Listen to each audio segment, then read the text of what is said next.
Well, it looks like Catchpole and the Great Britain team have got this one sewn up now. All that remains is to be inside that world record mark. What a superb squad this has been. Rhys Dunn led them off, followed by Bethany Firth, followed by Jessica Jane Applegate, and Jordan Catchpole brings them home in a new world record time. What a performance from the Great Britain team. They are the Paralympic champions. You're tougher than you think, faster than you know, and better than you will ever realise. Hello everybody and welcome to another episode of the Athlete Podcast sponsored by Sports for Champions. Today I am delighted to be joined by GB Paralympian Jordan Catchpole. How are you today, Jordan? I'm very well, thank you. How are you? I'm very good, thank you. Thanks so much for joining us today. It's great to have you here, another swimmer, brilliant to have you on board. Can you tell us a little bit about how you first got into swimming? So I got into swimming by my granddad. I was literally like a baby, like 1 year old. He chucked me in my local swimming pool. There was me like floating about. Literally chucked me. I was flapping about trying to stay afloat. Then sort of grown to love it. And then at the age of 4, my mum put me in for lessons. And then I believe it was my first coach that I ever had. Noticed that I had some sort of skills and a bit of something about me. Bit of talent. So she sat me down and was like, look, you can go really far.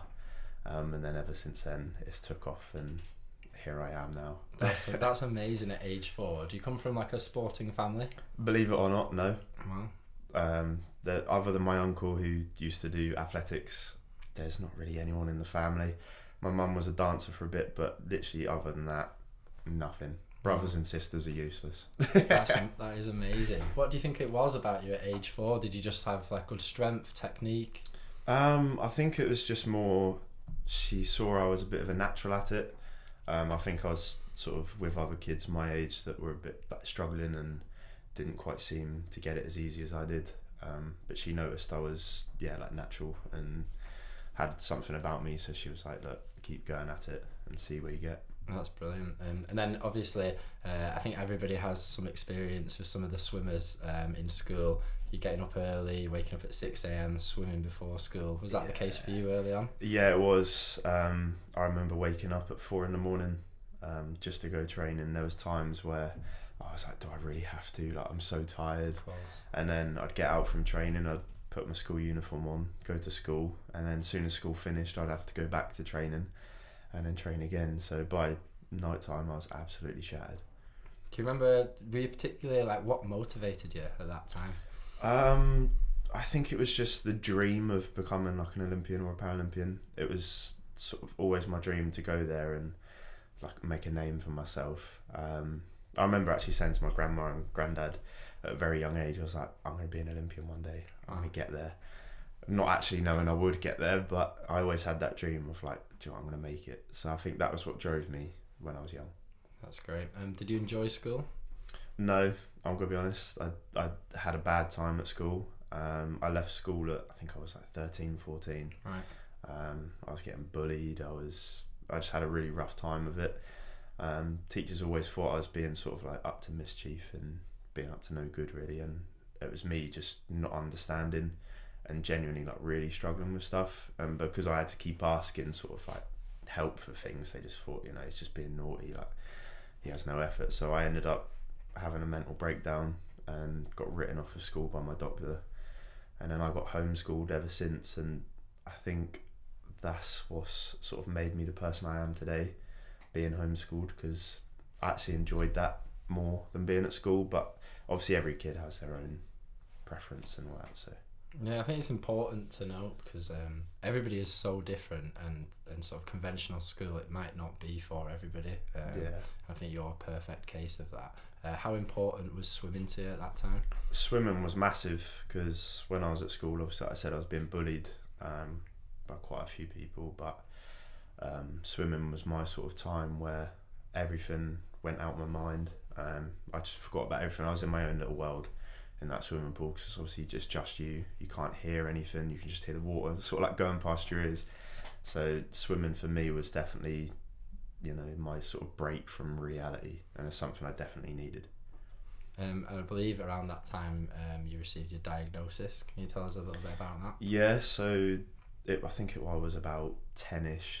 My dad and my mum sort of noticed something wasn't quite right, because obviously I was coming home from school, I was trying to do my homework, didn't understand any of it. So like, there's, something's not quite right here. So I went and got diagnosed. Got diagnosed with severe learning difficulties and autism, and I believe the doctor also said, he's got some slight tics. So, a little bit of Tourette's, nothing major, more just when I get stressed and tired. But yeah, so I got the autism and learning difficulties. And when I first got it, I was sort of shocked, and like, I didn't want to accept it. Like, I was like, no, this isn't happening. Like, that's a load of rubbish. But over the years, I've learned to accept it, and I thought, what, it's made me who I am. Like, I can't change it, so you just learn to live with it, and there's nothing wrong with it. It's perfectly normal. So yeah. I think it's definitely, I can imagine for you, it's got some plus points. Like, there's some things that actually have benefited you in your career. And I think seeing you here talking today, you're obviously a really intelligent guy. And it's not that school, it's not that you obviously weren't capable of school, it's that it wasn't kind of meeting you where you were at. Definitely. It was more to the point of, I didn't enjoy it. I didn't understand some of the stuff. I just didn't have the help I needed, really. I know schools now have got a lot better at dealing with kids that need help. My nephew's the same. He's just been diagnosed with like autism, and he's unfortunately got quite a lot of things, bless him, but he's now getting all the help he needs, which is really nice to see, because we've come a long way since I got diagnosed. So it's nice to see we're going in the right direction. Yeah, I was going to ask about that. How have you seen perceptions change over the years? So I think when I first got diagnosed, it was still it wasn't really known to many people what autism really was. And definitely over the years, I've seen it get more accepted, and there's more people that are coming out saying, being diagnosed with autism. And I think it's amazing for especially young kids to have someone to look up to, and sort of understand that, it's perfectly normal. If you've got it, you've got it. If you haven't, you haven't. It's one of them. But it is really nice to see us being more accepted, for definite. I think with you having some sort of some slightly different sort of needs, how important was it for you to find the right coach? Massively important, especially in sport. I think even if you haven't got autism, I feel like having the right coach is a must. Because if you and your coach don't get on, or you have like misunderstandings, your performance will drop. So I'm lucky I found coaches that have really understood me, and I've been able to talk to them about life outside of sport and obviously inside of sport. So without them, I wouldn't be where I am today, for definite. Another really important thing when sort of starting your career in sport is funding. I know that there's definitely huge gaps in the funding for swimming in the UK. Can you tell us a little bit about how that works? So funding, it has got better over the years slowly, but it's still not great. When you first start, you get put on the minimum funding, which isn't enough to really cover a couple months worth of training. And then you build your way up to eventually being on the top funding, which it covers your training costs, and that is literally it. Like, I know people that are top athletes, like Olympic champions, Paralympic champions, that have got a full-time job alongside of swimming, just so they can pay to train. So there's definitely gaps in funding, but it's come a long way, for definite. How important is a company like Sports for Champions? What kind of help do you think we can offer?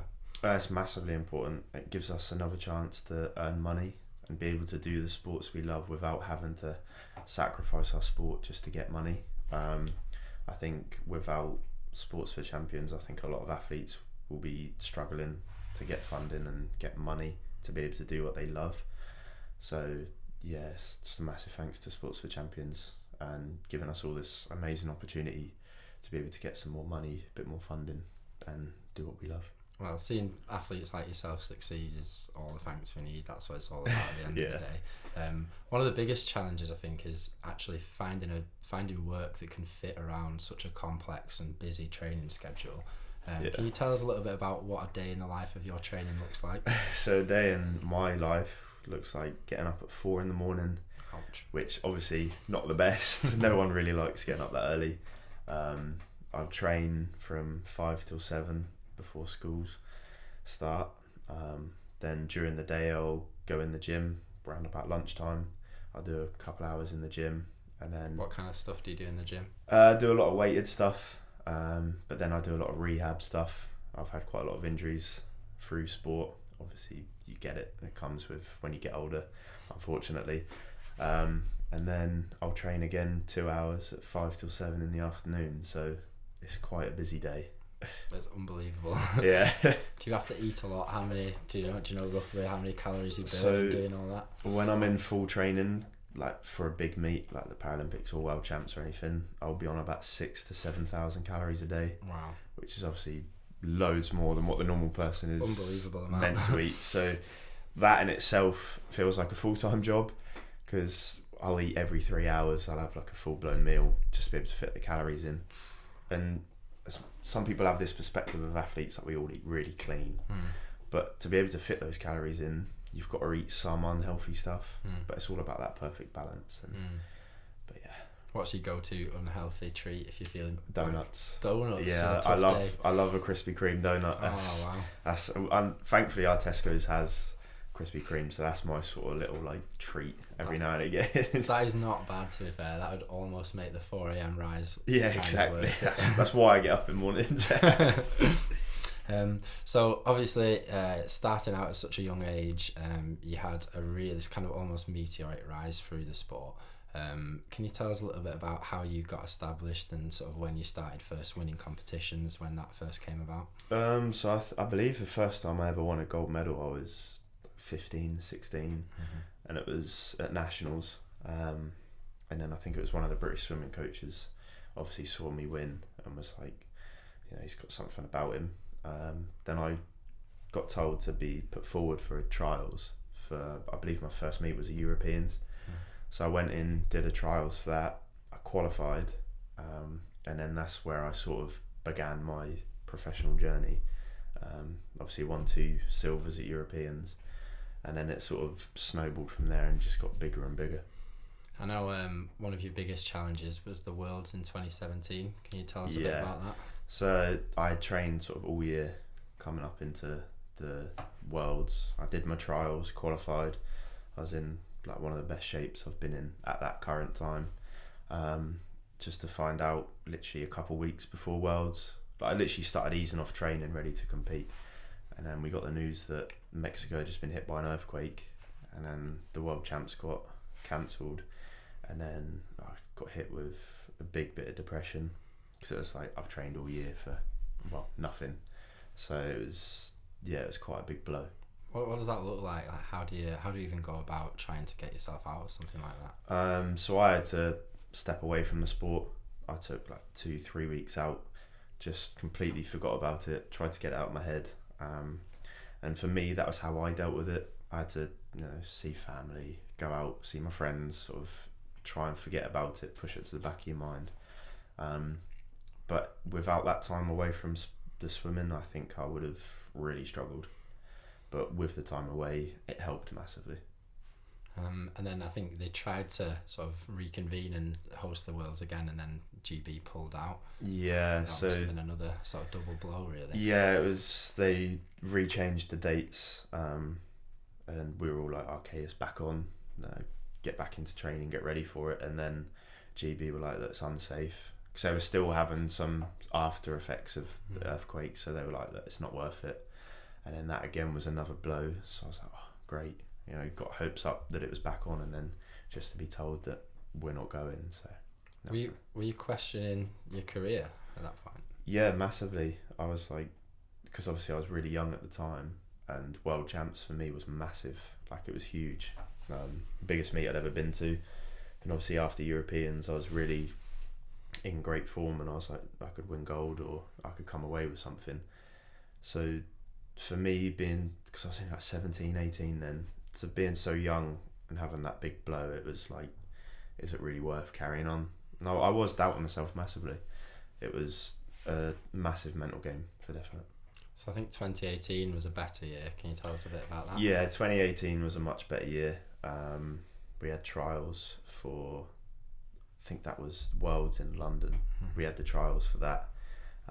Qualified, obviously we went to the Worlds, and I came away with a silver and a bronze, and at that time I was like, wow, like I've just come to World Champs and I've blitzed it, and I was over the moon. I was on an all-time high. So that 2018 and 2019 were sort of my best years, for definite. Were you expecting to medal?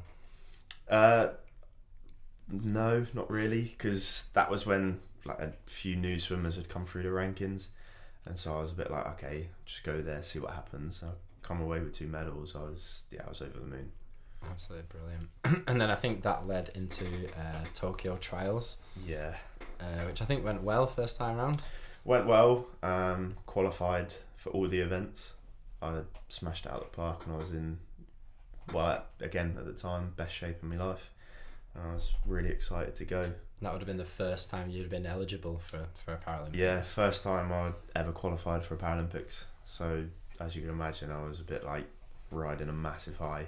Imagine, yeah. So, and then obviously COVID hits, the world goes into a full lockdown. Yeah. And I think it was bad for everybody, but for somebody who's in the pool twice a day or in the gym as well, and their whole life's based around that, to have all of that taken plus the Paralympics taken, I can only imagine how that must have felt. Yeah, it was awful. I then got hit with the worst bit of depression I've ever had in my life.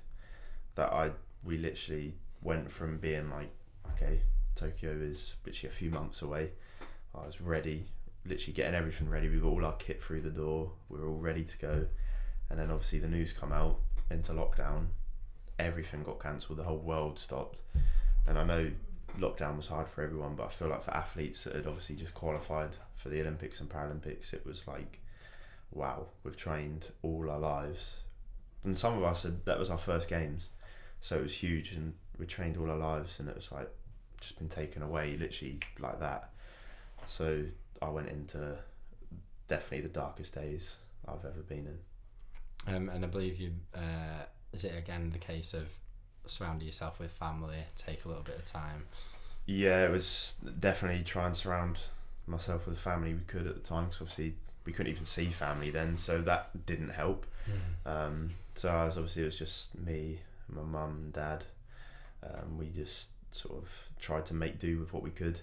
I was obviously playing PlayStation and that with my mates, like everyone was, sort of doing everything I could to try to distract my mind. But when there were days when I just didn't get out of bed, I was really struggling.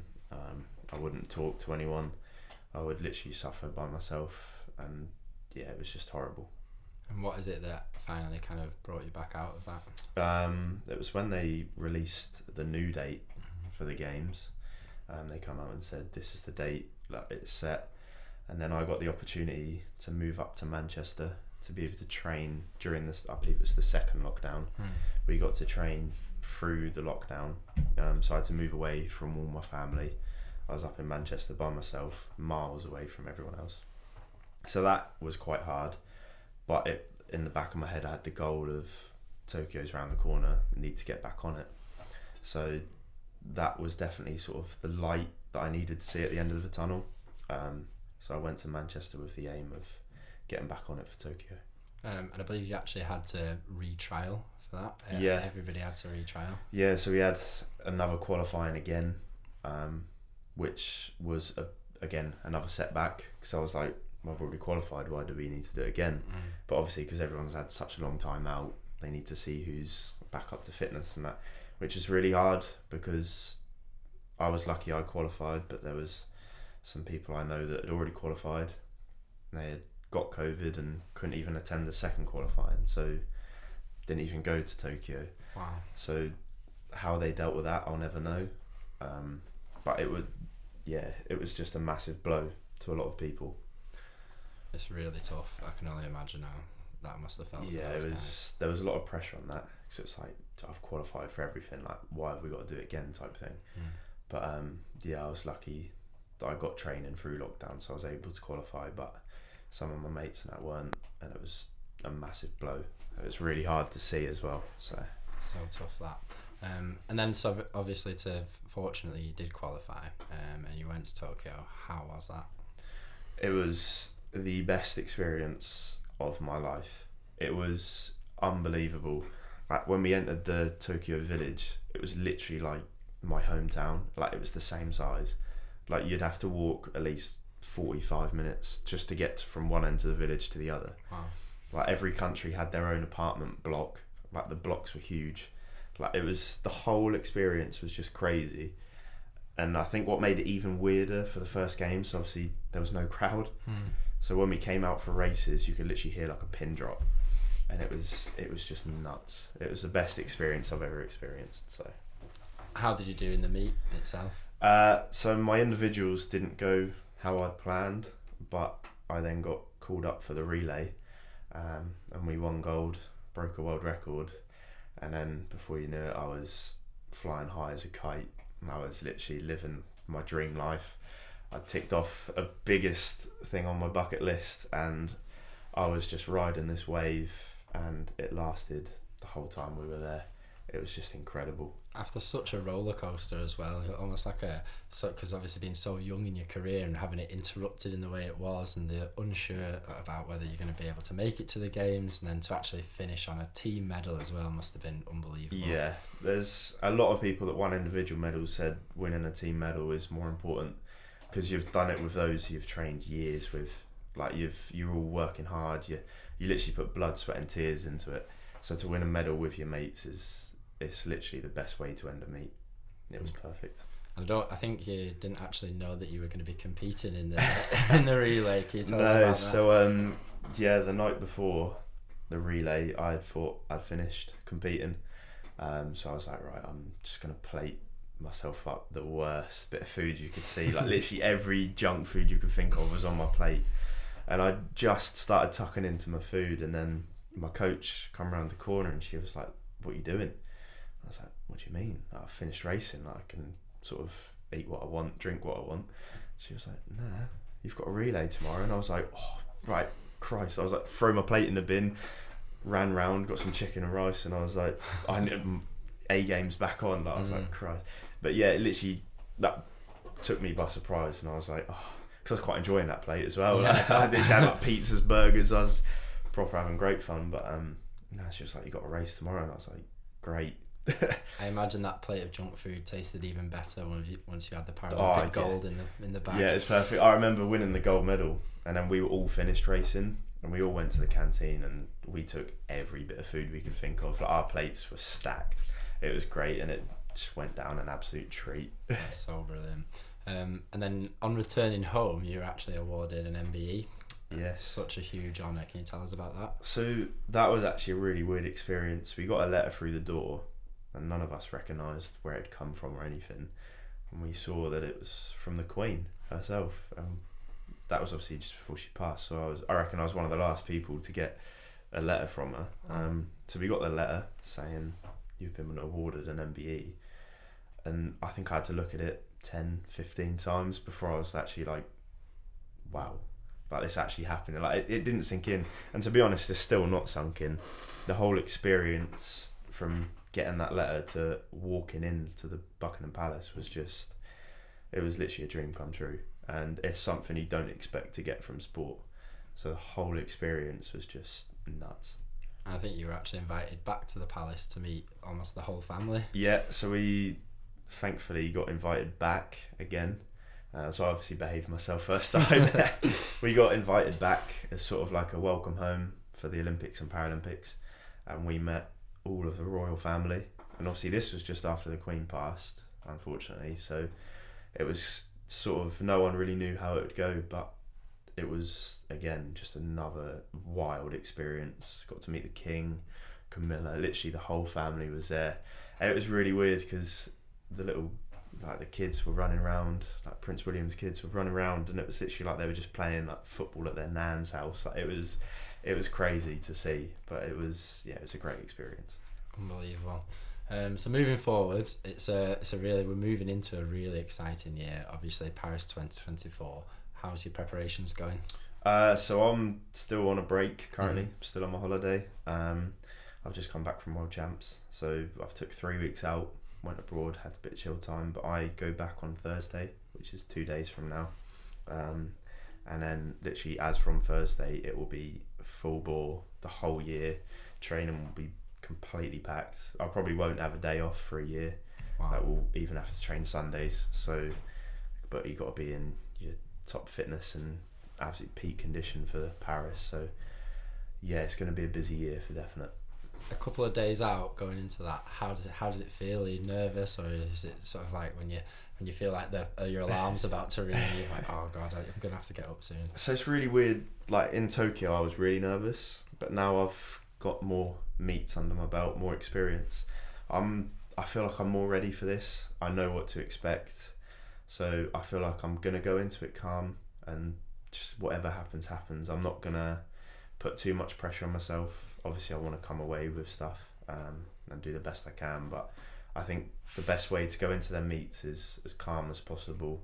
Know that you've put all the hard work in, and there's nothing more you can do. So what happens, really. What kind of legacy would you like to leave at the end of your sport? I definitely want to inspire people. I want people to realise that they can do anything they put their mind to. And I want to be that person people can look up to and be like, do you know what, if he can do it, I can do it. Because I'm no different to everyone else. Like, I was brought up, didn't have all the money, we struggled for a bit, come up through literally nothing. My mum was a single parent for 6 years, and then obviously met my stepdad and everything, and I've come from nothing to where I am now. So for people who have come from nothing, they can do it as well. So I want to leave a legacy of, do you know what, if he can do it, I can do it.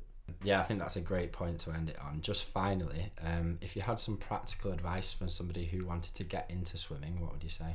I'd definitely say try it before you go into lessons. Maybe go to like the public pool, do a little public session, do a few lengths. If you enjoy it, look into getting some lessons at a club. Like, you don't have to be good to start with. I wasn't great.